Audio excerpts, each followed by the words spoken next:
नमस्कार साथियों, मैं डॉक्टर पीयूष त्रिवेदी, आयुर्वेद चिकित्सा अधिकारी, जयपुर, राजस्थान विधानसभा। अभी वर्तमान में बाबा रामदेव जी और आईएमए के बीच जो संघर्ष हो रहा है, विभिन्न प्रकार की बातें हो रही है, एक दूसरे को नीचा दिखाने के लिए जद्दोजहद बहस जारी है।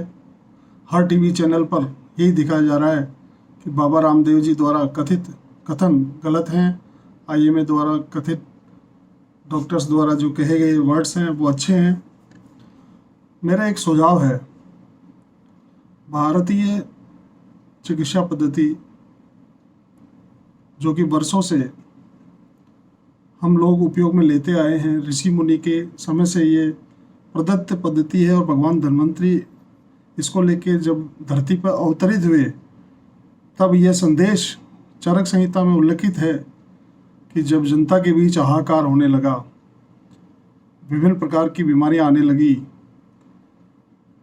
तो उन्होंने स्तुति की भगवान से कि हमें यहाँ आरोग्य मिलना चाहिए। तो भगवान इंद्र इस मृत्युलोक में आए और उन्होंने आचार्य भारद्वाज को ये ज्ञान दिया। उसके बाद ऋषि परंपरागत ये कार्य निरंतर आज तक भी जारी है। दोस्तों, भारत की भूमि में आयुर्वेद जो चिकित्सा है उसके प्रभाव का कोई दूसरा विकल्प नहीं हो सकता।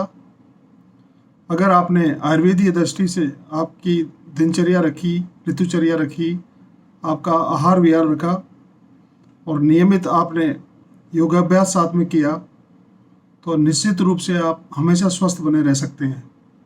कदाचित आयुर्वेद में ये कहा गया है कि चिकित्सा के दो ही पहलू हैं, स्वास्थ्य की रक्षा नंबर 1, नंबर 2 कदाचित रोगी अगर व्यक्ति हो जाता है तो उसकी चिकित्सा करना। तो प्रथम दृष्टया आयुर्वेद ये कहता है कि आपको स्वस्थ ही रहना है, तो उसके तमाम उपाय किए जाते हैं, रसायन सेवन से लेकर के, खान पान से लेकर के और कुछ औषधीय द्रव्यों को खाद्य रूप में लेकर के स्वस्थ रहने का प्रयोग निरंतर वर्षों से जारी है। फिर भी जब संक्रमण काल आता है या कोई विश्वव्यापी बीमारी आती है, पैंडेमिक आता है, तो निश्चित रूप से वही लोग ज़्यादा प्रभावित होते हैं जो या तो रोगी हैं या जो अपनी दिनचर्या के प्रति सावधान नहीं है। तो आयुर्वेद को हम लोगों ने छोड़ दिया। इसी दौर में विगत 50 वर्षों में मेरा अनुभव यह है, एलोपैथिक ने अपनी जगह बनाई और बहुत स्पीड से अपना स्थान बनाया चिकित्सा में, क्योंकि हर आदमी चाहता है कि तुरंत ही रोग मुक्ति हो जाए, किसी प्रकार का हमको परहेज नहीं करना पड़े। तो बाबा रामदेव जी ने हर आदमी की दिनचर्या सुधारी, सुबह जल्दी उठ के योग व्यायाम करना, उसके बाद में दिनचर्या की शुरुआत करना, साथ में धार्मिक अनुष्ठान, यज्ञ, हवन, जितनी भी आपको मानसिक तनाव को दूर करने वाली चीज़ें हैं वो बाबा रामदेव ने योग के माध्यम से जन जागृति करते हुए संभाली। और एक दिन ऐसा आया कि हर आदमी हर घर में योग करने लगा, जो आपको सर्वविदित है। विश्व योग दिवस की घोषणा बाबा रामदेव के द्वारा ही की गई। लेकिन जब पैंडेमिक आती है तो इसमें ये भूल जाना चाहिए, चाहे आईएमए के लोग हो, चाहे एलोपैथिक के लोग हो, होम्योपैथिक के हो, यूनानी के हो, आयुर्वेदिक के हो, हम एक छत के नीचे रहकर ही अपना कार्य करें। राजस्थान सरकार ने एक छत के नीचे डॉक्टर्स बिठा रखे हैं। एसएमएस हॉस्पिटल जो राजस्थान का सबसे बड़ा हॉस्पिटल है, इसी प्रकार हर जिला स्तर पे एक छत के नीचे विभिन्न चिकित्सा पद्धतियों के लोग बिठा रखे हैं, जिससे कि रोगी को किसी भी प्रकार की चिकित्सा लेनी हो, चाहे आप आयुर्वेदिक लेना चाहें, चाहे एलोपैथिक लेना चाहें, यूनानी या होम्योपैथिक या योग, किसी भी पद्धति का आप चयन कर लें।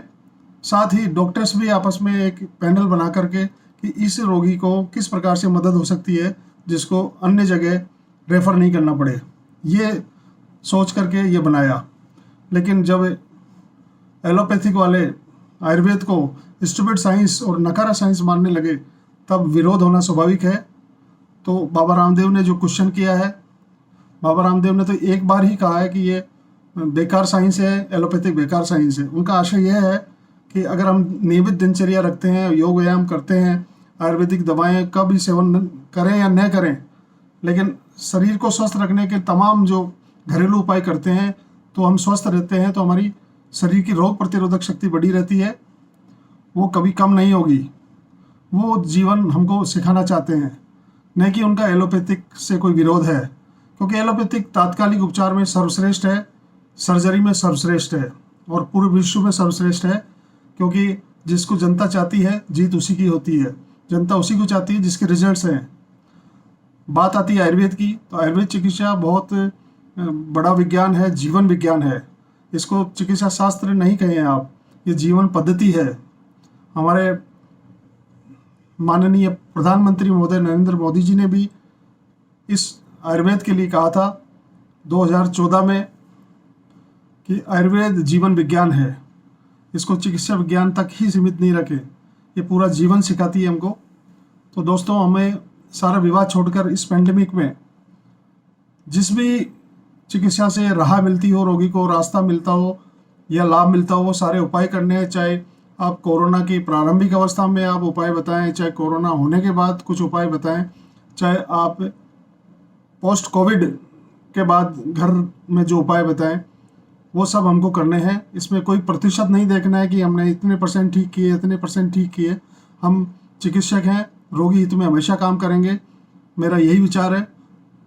और साथियों, मैं चिकित्सक साथियों से भी कहना चाहूँगा, चाहे वो एलोपैथिक के हैं, चाहे आयुर्वेदिक के हैं, यूनानी के हैं, होम्योपैथिक के हैं या योगा के हैं, इस पेंडेमिक में हम धैर्य बनाए रखें, किसी प्रकार का विवाद में नहीं पड़े, क्योंकि सभी चिकित्सा पद्धतियाँ अपने आप में श्रेष्ठ है।